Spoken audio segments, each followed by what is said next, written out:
musibah-musibah itu kan banyak terjadi di hari-hari begini kan. Di hari-hari begini. Karena hari-hari begini banyak orang melakukan dosa. Banyak orang-orang melakukan penyembahan kepada selain Allah dan itu dipestakan. Lihat. Menyembah kepada selain Allah tapi dipestakan. Bermaksiat tapi dipestakan. Allah itu masih biasanya tidak menurunkan azabnya kalau ada orang melakukan dosa tapi masih malu, diam-diam. Tapi kalau sudah dosa dilakukan dengan terang-terangan, maka disebutkan itu bumi itu bisa ingin pecah, gunung bisa ingin meletus, laut bisa ingin mendidih. Ana ad-da'i bi-imani, ana al-islam rabbani. سأعلي رايتي دوما وأحمي صف إخوة الله وبركاته.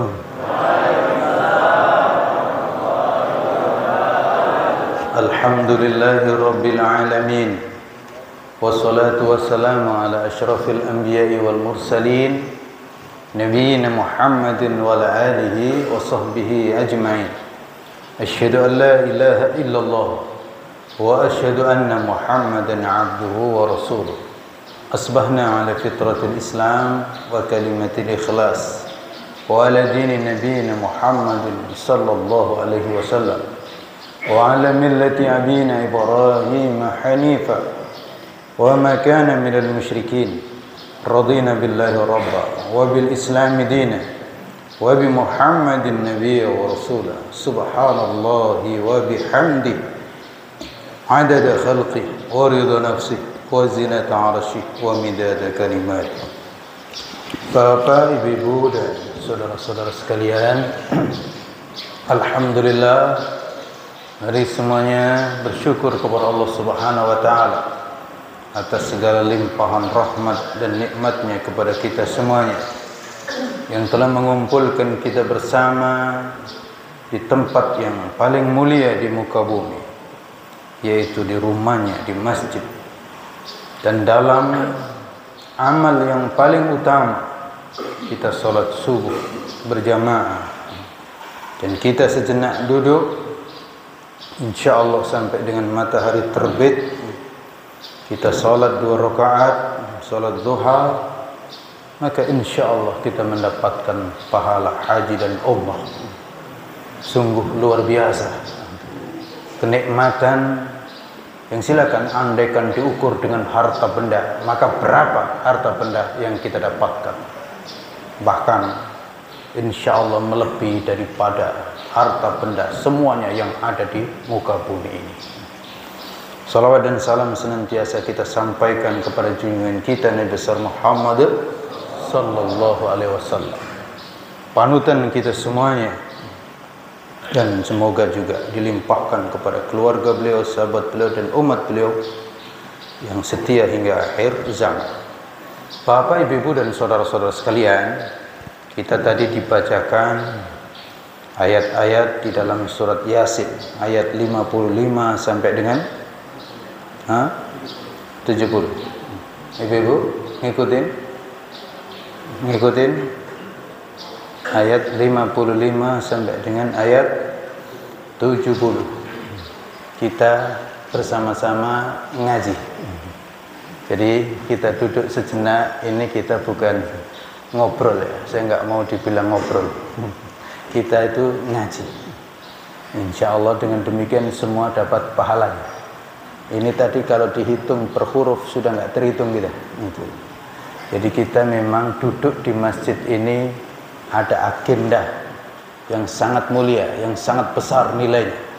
Karena kita bukan sekedar duduk-duduk, tapi kita berada di majelis Al-Quran, majelis ilm, majelis zikr, yang disebut oleh Nabi sebagai raudhah. Cuman kalau ada yang tertidur atau ngantuk, ya mudah-mudahan masih setidaknya mimpi duduk di masjid. Jangan sampai mimpi duduk di tempat lain. Kalau ada yang di sini lalu kok mimpi duduk di pinggir pantai, berarti badannya di masjid tapi jiwanya di pantai. Karena memang manusia itu unik. Manusia itu di badannya dengan rohnya itu memang bisa berpisah. Bisa berpisah.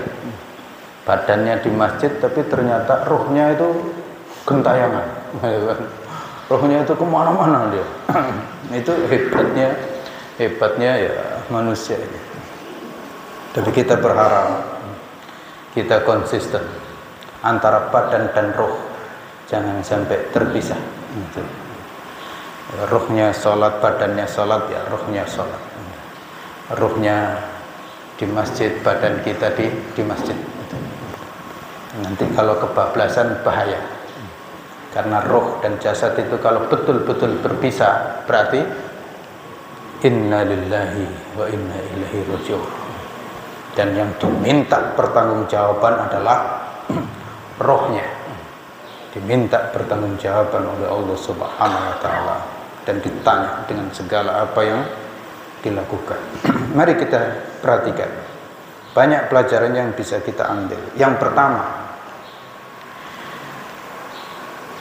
penghuni surga itu sibuk dengan kenikmatan yang Allah Subhanahu wa taala berikan.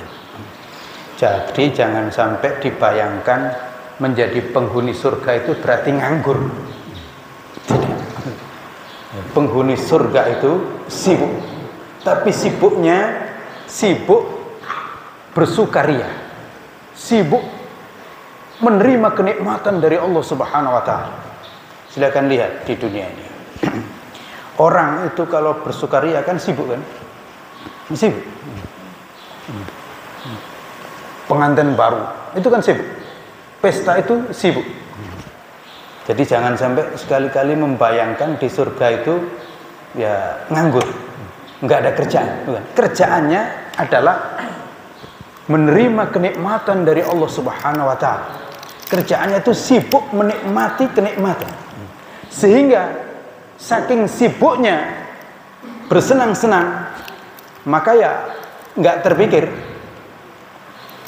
kondisi yang penuh dengan siksa yang dialamin oleh manusia lainnya yang berada di neraka. Orang kalau sedang sibuk, ya kan, sedang punya urusan kesibukan, di sebelah sana gempa bumi itu ya ntar dulu, ya kan gitu. Sedang sibuk, kita sedang pesta ini. Di sana gempa bumi ya udah, biarlah, kan gitu. Dalam pikirannya ya nanti kalau sudah pesta ini selesai kan gitu, mau ngurus ke sana. Tapi ini kita dibuat oleh Allah Subhanahu wa taala untuk sibuk terus-menerus. Maka disebutkan inna ashabal jannatil yauma fi sughulin fakihun.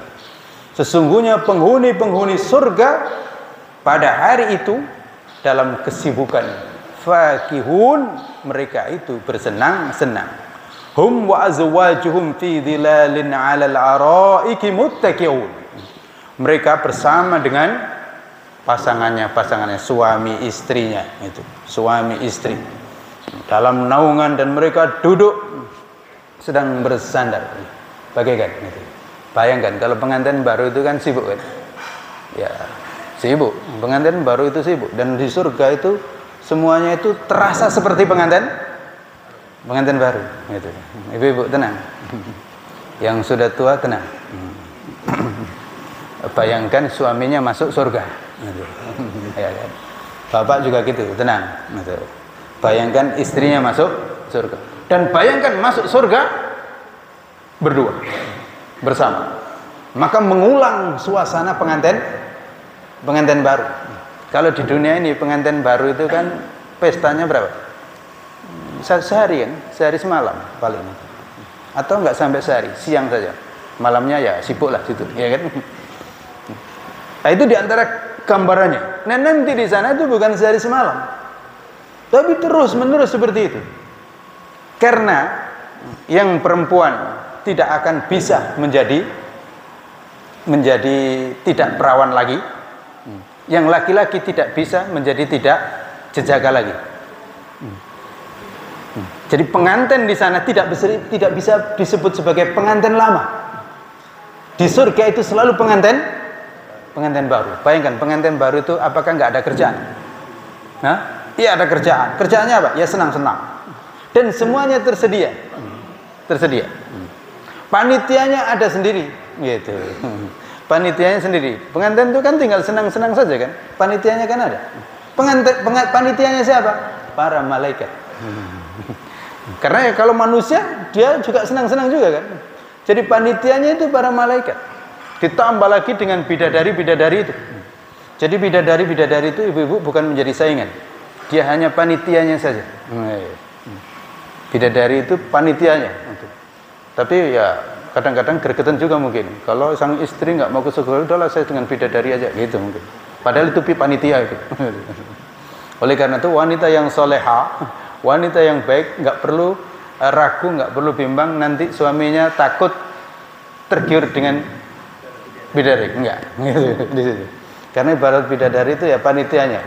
Masa pengantin tergiur dengan panitia kan nggak mungkin. Masa pengantin tergiur dengan panitia kan tidak. Ya pasti harus fokus dengan pasangan yang disediakan oleh Allah Subhanahu wa taala. Jadi sibuk dengan kenikmatan, ada buah-buahan dan apa saja yang diinginkan diberikan oleh Allah Subhanahu wa taala. Minta apa saja ada di sana dan disambut dengan ucapan di sana sini salamun qaulan mir rabbir rahim. Selamat. Kayak di dunia kan diucapin selamat kan. Pengantin itu kan diucapi selamat. Dan ini selamatnya mir rabbir rahim, dari Allah Subhanahu wa taala. Yang kedua,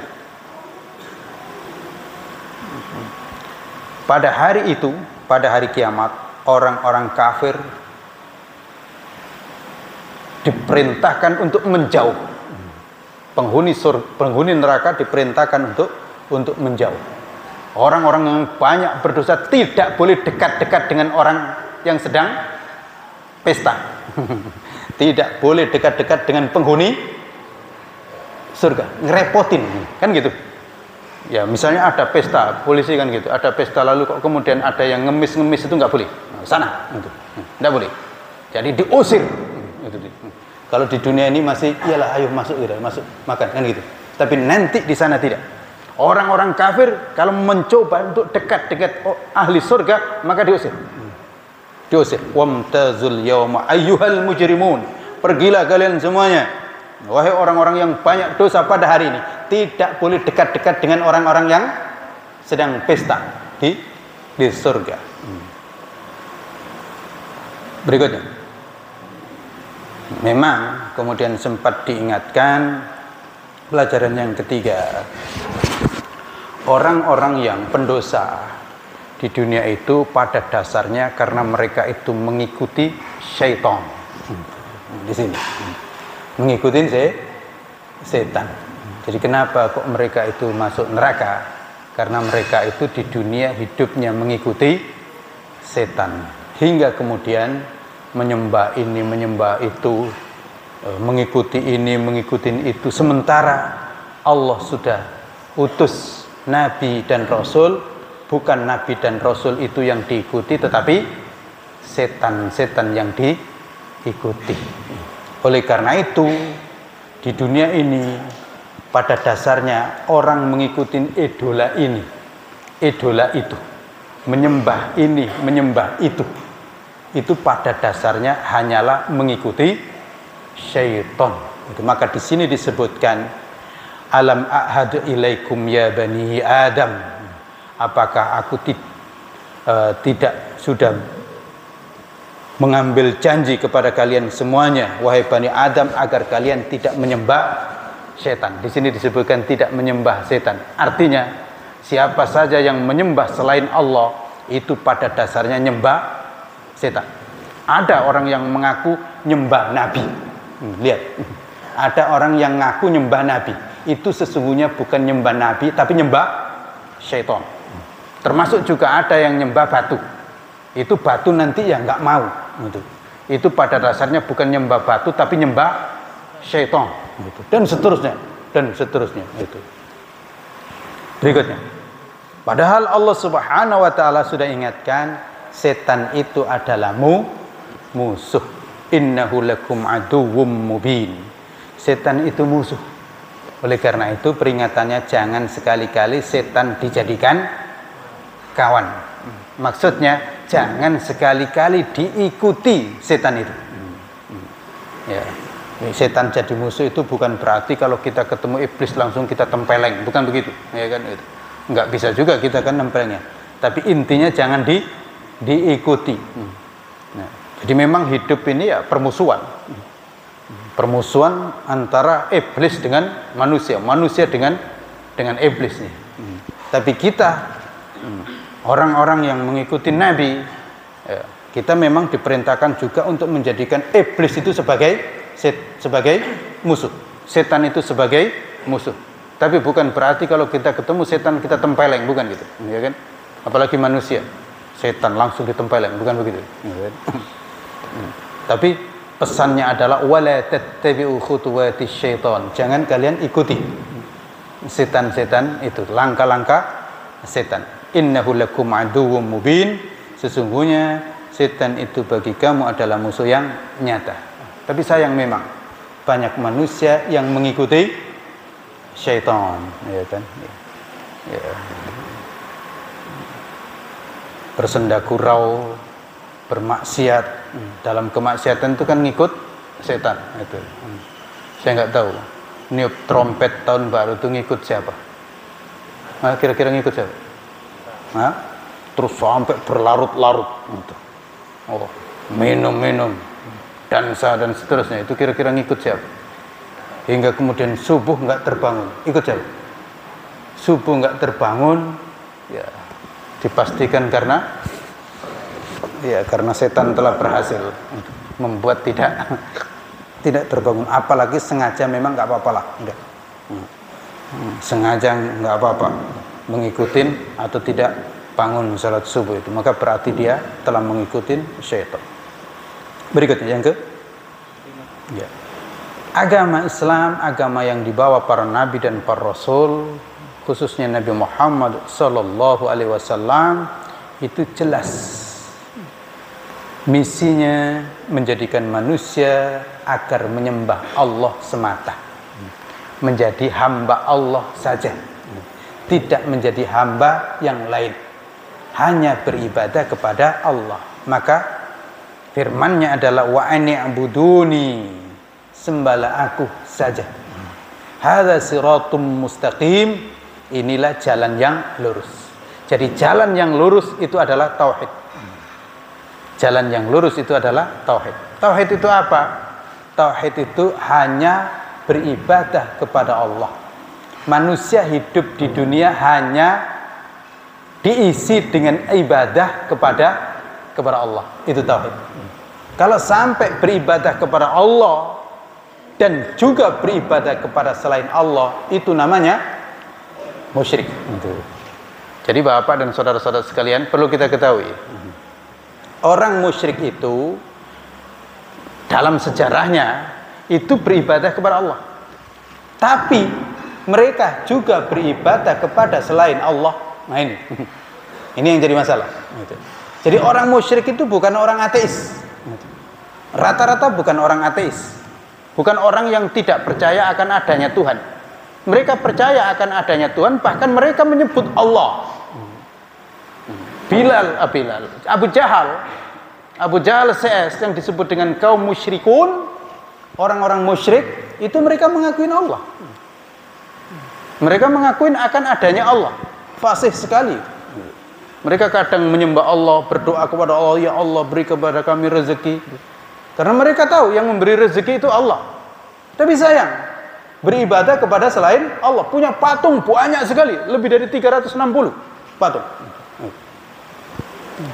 Wala in sa'altahum man khalaqas samawati wal ard la yaqulunna Allah. Kalau mereka itu kalian tanya, kalau mereka itu kamu tanya, siapa pencipta langit dan bumi? Mereka jawab Allah. Nah itu. Di situ. Jadi perlu kita garis bawahi di sini, karena banyak orang yang semakin nggak mengerti Ajaran tauhid itu dianggap hanya menghafalkan sifat 20. Bukan sekedar itu. Tapi sesungguhnya tauhid itu dalam praktek hanya menyembah kepada Allah dan lepas dari penyembahan selain Allah. Dan juga ada yang menganggap bahwa orang musyrik itu adalah orang-orang yang tidak bertuhan. Bukan. Orang musyrik itu bertuhan. Punya Tuhan, mengakui adanya Tuhan. Tetapi sayang, mereka itu menyembah selain Allah. Itu musyrik namanya. Musyrik. Orang musyrik itu bukan yang mengakuin bahwa pencipta langit dan bumi itu 4 atau 3, bukan itu. Rata-rata mereka yang mengakui pencipta langit itu ya 1, pencipta bumi itu ya 1. Tapi ternyata mereka menyembah selain Allah. Ada yang menyembah nabi, ada yang menyembah, ada kan yang menyembah nabi, ada kan? Ya ada kan? Yang menyembah nabi. Sampai nabi dianggap sebagai anak Tuhan dan dia yang disembah. Kan nyembah nabi. Nyembah nabi. Nyembah manusia yang paling baik. Ya kan? Menyembah nabi. Ada juga yang menyembah malaikat. Ada juga yang menyembah patung-patung, dan patung-patung itu patungnya orang-orang soleh. Boleh dikatakan bahasa sekarang patung wali atau kuburan wali. Orang-orang musyrik dahulu itu memang kalau nyembah itu mereka nyembah di antara nyembah malaikat. Malaikat disembah. Nyembah nabi. Nah, di bawah itu nyembah kuburan-kuburan wali. Jadi hampir sulit di zaman dahulu itu ada masyarakat kok nyembah kuburan penjahat. Hampir gak diketemukan. Berbeda dengan sekarang, ya kan? Kuburan penjahat disembah, ya kan? Kuburan dukun disembah, ya kan? Tapi kalau zaman dulu itu mereka masih mikir itu. Yang disembah itu ya nabi, ya kan? Atau malaikat. Atau kalau nggak nabi yang dianggap dengan wali-wali itu dicari.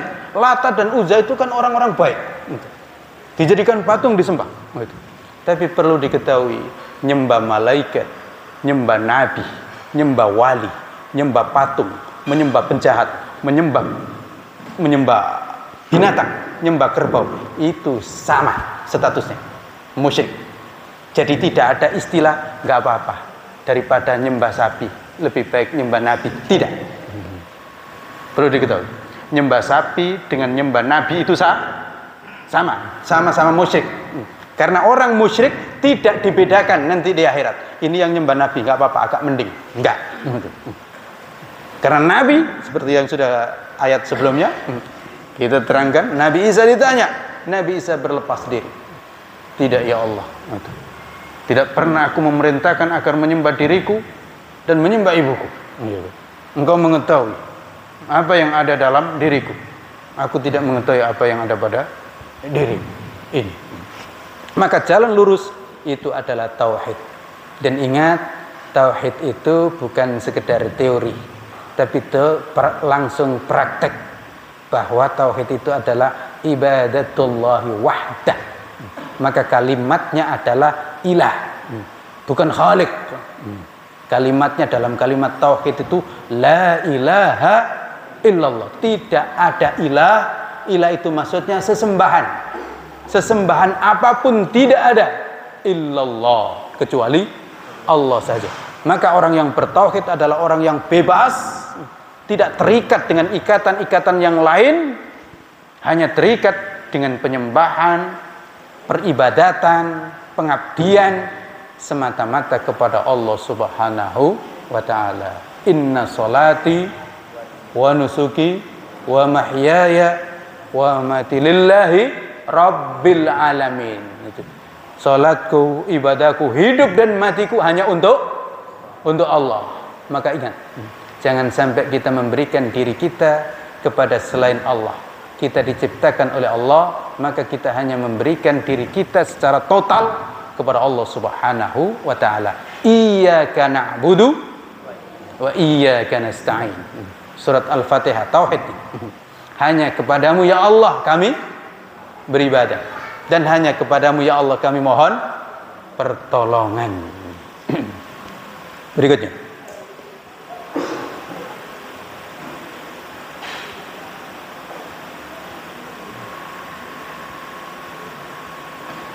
Ini kita kembali ke sedikit.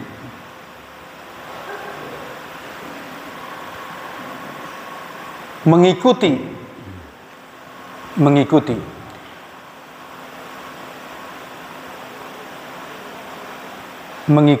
itu bisa masuk dalam kategori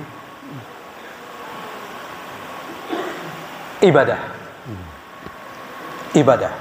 Mengikuti itu bisa masuk dalam kategori ibadah. Dari mana itu? Wala ta'budu syaitan, alla ta'budu syaitan, janganlah kamu menyembah setan. Manusia itu kan sebenarnya kalau dibilang menyembah setan kan enggak. Tapi kenapa dibilang menyembah? Karena ngikut setan. Gitu. Ngikut setan. Maka hati-hati yang mengikuti apa? Mengikuti idola-idola tertentu sampai diikuti secara total, maka itu bisa menyembah yang diikuti itu. Nah, kita umat Nabi Muhammad itu hanyalah mengikuti Nabi Muhammad sallallahu alaihi wasallam. Tetapi mengikuti di sini tidak menyembah Nabi. Kita ikut Nabi menyembah Allah, gitu. Jadi ingat, kita ikut Nabi itu bukan menyembah Nabi, tapi kita mengikuti Nabi dalam menyembah kepada Allah Subhanahu wa taala. Di sini. Ini dua kalimat syahadat kita. Asyhadu an la ilaha illallah, itu kita hanya menyembah kepada Allah. Bagaimana caranya? Wa asyhadu anna Muhammadar Rasulullah. Aku bersaksi bahwa Nabi Muhammad adalah utusan Allah. Jadi hubungan kita dengan Nabi Muhammad itu adalah hubungan imam dan pengikut. Imam dan pengikut. Nabi tidak kita sembah, tapi Nabi kita ikuti. Bagaimana kita sholat, kita ngikut Nabi sholat. Caranya bagaimana kita ngikuti. Ya begitu. Jadi di sini kita umat Islam sama sekali tidak menyembah Nabi, tapi kita mengikuti Nabi. Kalau orang-orang lain itu mengikuti pihak lain, itu sampai menyembahnya. Gitu. Misal, ya sebagian yang lain yang mengikuti misalnya Nabi Isa, itu mereka sampai menyembahnya dan sampai mengatakan anak Tuhan. Kan begitu. Itu berarti menyembah. Gitu. Menyembah. Atau juga ada yang mengikuti, ya dulu mengikuti Fir'aun. Fir'aun diikuti. Ya, sampai mereka menyembah Fir'aun dan menganggap tidak ada ilah selain daripada Fir'aun dan seterusnya. Berikutnya, yang ketujuh.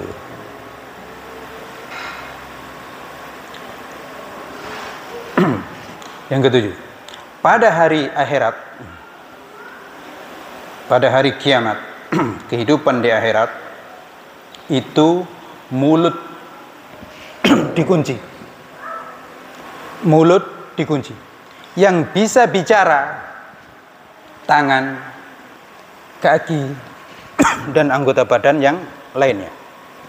Bismillahirrahmanirrahim.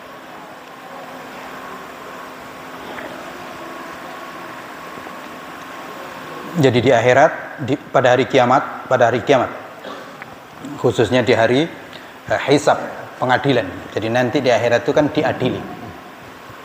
Sebagaimana ayat sebelumnya, tidak ada kezaliman sama sekali. Maka Allah buktikan semuanya tidak ada yang dizalimi. Mulut dikunci. Yang bicara, juru bicaranya adalah tangan. Juru bicaranya tangan, saksinya kaki sendiri. Ya kenapa juru bicaranya kok tangan? Pada dasarnya manusia itu kan melakukan banyak perbuatan itu dengan tangan. Makanya perbuatan itu sering disebut dengan perbuatan tangan. Ya kan? Maka tangan yang bicara. Iya, saya melakukan ini. Saya ngambil ini, gitu. Kemudian kaki bersaksi, iya. Saya ke sana, diajak ke sana, berjalan ke sana, gitu. Sementara mulut terdiam, tidak bisa. Itu menunjukkan bahwa manusia tidak ada yang bisa berkelit terhadap apa yang sudah dilakukan. Termasuk di sini ya bisa saja yang kebaikan. Tangan akan bicara, iya ya Allah, kami diajak, kami melakukan ini, kebaikan, memberi ini dan seterusnya. Kaki juga berbicara, iya ya Allah, Pagi-pagi itu langsung diajak berjalan. Tapi ya enak juga di zaman ini gitu. Zaman apa? Nggak berjalan kaki, pakai mobil ya, ngegas gitu aja gitu. Saya disuruh ngegas gitu aja kan gitu. Kalau zaman dulu kan pakai kaki, jalan kaki. Jadi manusia nanti pada hari kiamat yang bicara itu tangannya, saksinya ya anggota tubuh yang lain, diantaranya adalah kaki dan yang lainnya. Al-yawma nakhtimu ala afwahihim wa tukallimuna aydihim wa tashhadu arjuluhum bima kanu yaksibun. Pada hari ini kami kunci mulut-mulut mereka dan berbicara kepada kami tangan-tangan mereka, dan menjadi saksi kaki-kaki mereka bima kanu yaksibun, terhadap apa yang mereka kerjakan di dunia. Berikutnya. Berapa tadi? Yang 8. Yang ke-8. Bapak dan saudara-saudara sekalian, kita diperingatkan oleh Allah kemungkinan adanya siksa, kutukan di dunia. Allah Subhanahu wa taala mengancam bagi orang-orang yang kafir, orang-orang yang berbuat dosa, itu dikutuk, diturunkan azab di dunia. Maka di sini disebutkan walau nasya'u latamasna ala ayunihim. Kalau sekiranya kami menghendaki, tentu kami hilangkan atas penglihatan mereka, sehingga mereka berebut jalan dan mereka tidak bisa melihat. Ya. Ini bisa dibutakan, betul-betul buta. Dan di sini berebut itu kan berarti menjadi kutukan yang bersifat jama'i. Kalau satu saja kan tidak, tapi tiba-tiba dibuat bareng untuk tidak bisa melihat. Apa yang terjadi? Ya kayak laron mencari penerangan kan, berebut seperti itu. Ya, gampangnya misalnya, andaikan bukan mata, tapi tiba-tiba di tengah malam gelap gulita, lalu kemudian terjadi gempa, lalu kemudian mati listrik. Apa yang terjadi manusia saat itu? Maka berlomba-lomba atau ya bergentayangan ke sana kemari. Termasuk juga dilanjutkan walau nasya'u lamasakhna ala makanitihim. Dan sekiranya kami menghendaki, kami rubah mereka dari tempat-tempat mereka, dijadikan makhluk lain, baik ini secara fisik ataupun secara maknawi, sebagaimana yang pernah terjadi terhadap orang-orang sebagian kaum Yahudi, dikutuk oleh Allah menjadi kera, menjadi kera. Saat itu ya betul dikutuk menjadi kera, tapi kemudian bisa saja dikutuk oleh Allah memang tubuhnya manusia, tapi pikiran kera. Itu tubuhnya masih tubuh manusia, tapi hatinya hati kera. Tubuhnya manusia, tapi pikirannya, hatinya hati anjing. Gimana? Apa bedanya? Karena Buya Hamka menyebutkan sebenarnya manusia itu tidak terlalu penting lagi soal fisiknya dikutuk menjadi kera atau tidak. Karena secara fisik manusia itu sudah mirip kera. Secara fisik kan makhluk yang paling mirip dengan manusia kan kera. Yang membedakan kan berarti tinggal otaknya, tinggal hatinya. Nah, itu. Lalu dilepas baju, lalu kemudian pergi nggak pakai baju kan mirip kera sudah. Apalagi kemudian pakai apa dikit, terus lalu kemudian joget-joget kan kayak kera. Kayak nanggap kera kan? Nah gitu. Ya kan ada gitu. Pakai dasi, pakai celana pendek, lalu goyang-goyang kan udah mirip kan? Di situ. Maka ini ancaman Allah Subhanahu wa taala terkait azab di dunia. Oleh karena itu hendaknya kita waspada. Umar Ibn Khattab mengingatkan. Beliau mengingatkan, janganlah kalian itu mengikuti gaya orang-orang non-Islam, orang-orang asing. Dan jangan sampai kalian itu masuk di tempat pesta mereka. khususnya di hari mereka. Bahaya. Karena di hari raya mereka menyembah berhala, itu kemurkaan. Bisa terjadi Allah sedang murka. Kalau kalian berada di situ, maka terkena murka Allah Subhanahu wa ta'ala. Ini peringatan Umar ibn Khattab. Dan silakan untuk diperhatikan itu. Musibah-musibah itu kan banyak terjadi di hari-hari begini kan. Di hari-hari begini. Karena hari-hari begini banyak orang melakukan dosa. Banyak orang-orang melakukan penyembahan kepada selain Allah, dan itu dipestakan. Lihat, menyembah kepada selain Allah tapi dipestakan, bermaksiat tapi dipestakan. Allah itu masih biasanya tidak menurunkan azabnya kalau ada orang melakukan dosa tapi masih malu, diam-diam. Tapi kalau sudah dosa dilakukan dengan terang-terangan, maka disebutkan itu bumi itu bisa ingin pecah, gunung bisa ingin meletus, laut bisa ingin mendidih. Perlu diketahui, laut itu tinggal meteknya saja itu mendidih. Laut itu secara ilmu pengetahuan, laut itu gampang untuk mendidih karena di bawah laut itu api. Di bawah laut itu api. Maka kira-kira ya malaikat tinggal metek dikit menyala, maka meluap laut itu. Begitu. Gunung juga begitu. Gunung itu semuanya rata-rata punya potensi untuk meletus. Meletus. Dan perlu diketahui, meletusnya gunung itu bukan semata-mata kemauan gunung, tapi gunung memang ya ada yang diperintahkan untuk kira-kira nekan tombolnya kapan dia meletus. Dan gunung, laut, bumi, matahari, bulan, bintang itu tidak ada yang bisa nolak perintah Allah Subhanahu wa ta'ala. Yang suka nolak perintah Allah itu manusia. Tapi berikutnya,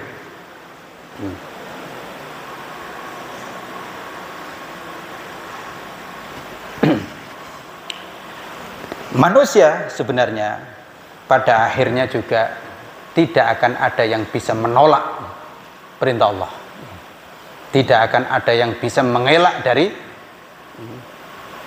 apa yang ditetapkan oleh Allah terhadap syariat, perintah sholat, perintah puasa, perintah menutup aurat. Manusia bisa nolak, tapi suatu saat akan datang perintah Allah yang manusia tidak bisa nolak. Apa diantaranya? Diantaranya adalah proses perkembangan manusia. Lahir bayi, siapa yang bisa nolak? Adakah ibu-ibu yang minta, ya Allah jangan lahir bayi ya Allah, langsung lahir SMA ya Allah? Mungkin? Nggak mungkin kan? Langsung lahir lari, tidak bisa. Lahirnya lahir bayi, terus berkembang, ya kan? Akhirnya kalau Allah kasih umur yang panjang, siapa yang bisa nolak? Rambut beruban, nggak bisa. Terus bayi lagi, gitu. Nggak ada yang bisa nolak. Malaikat Israel datang mencabut nyawa, siapa yang bisa nolak? Tidak ada yang bisa menolak. Itulah kekuasaan Allah Subhanahu wa ta'ala. Wa man nu'ammirhu nunakkishu fil khalq afala yaqilu. Siapa yang kami berikan umur panjang, maka kami kembalikan kepada kondisi awal penciptaan. Maka siap-siap jadi bayi lagi. Siap-siap jadi bayi lagi, ya kan? Ya, kalau bayi beneran, itu ya memang mengasihkan, menyenangkan.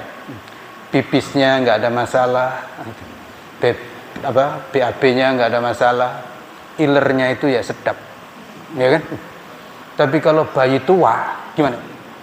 Iya. Kalau bayi tua gimana? Nangisnya gimana?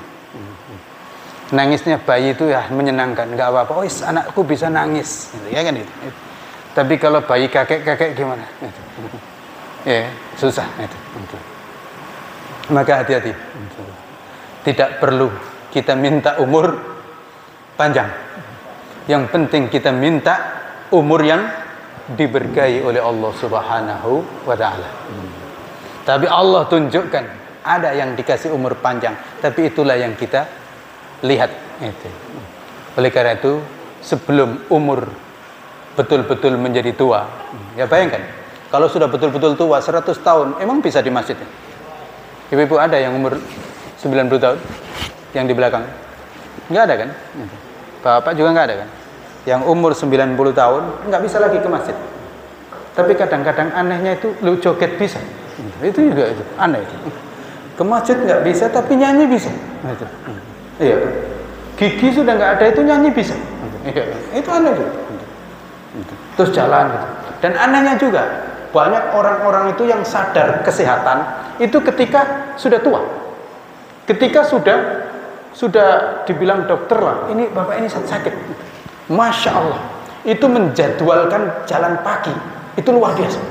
Ya lihat ya, jalan pagi. Loh kok tidak menjadwalkan sholat subuh?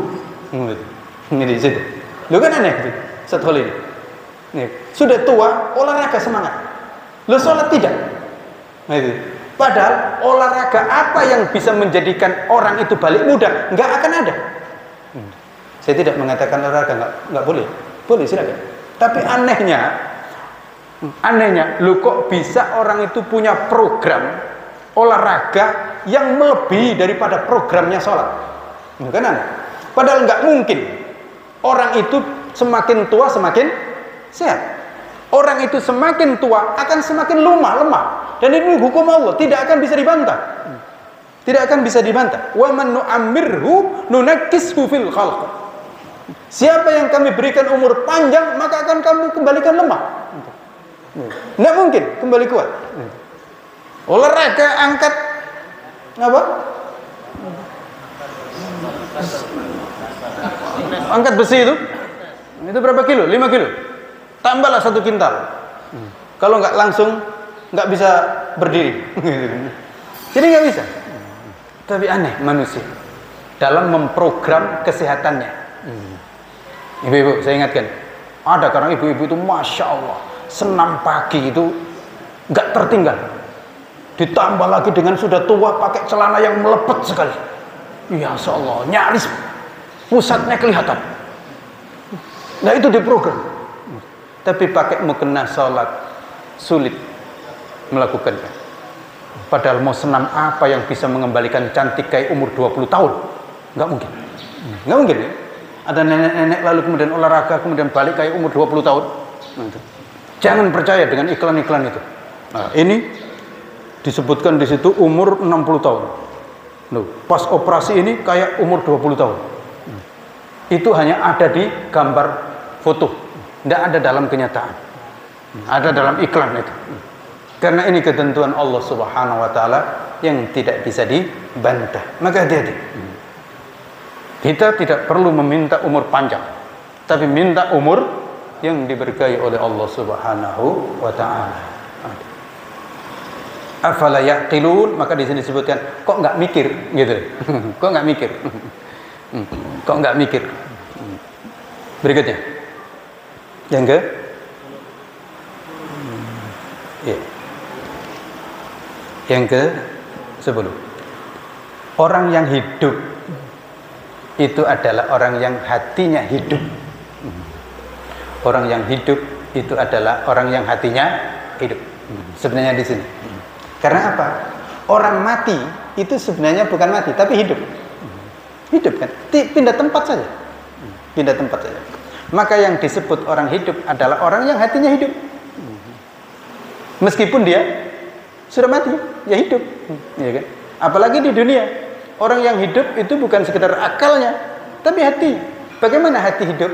Yaitu hati yang menerima kebenaran, hati yang menerima Quran.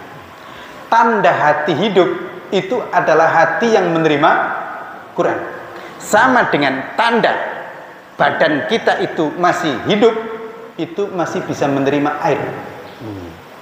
Kalau ada orang yang sudah tidak bisa menerima air, maka itu insya Allah sudah mati. diimpus kok nggak bisa, itu berarti ya udah stop. Tapi kalau masih menerima air, masih. Ini manusia juga begitu. Tanda hati itu hidup kalau bisa menerima Quran. Kalau hati tidak bisa menerima Quran, berarti mati dia. Maka disinilah disebutkan wa ma'allamnahu syi'ra wa ma yanbaghi lah. Nabi itu tidak diajarin oleh Allah syair, nyanyi-nyanyi, tidak.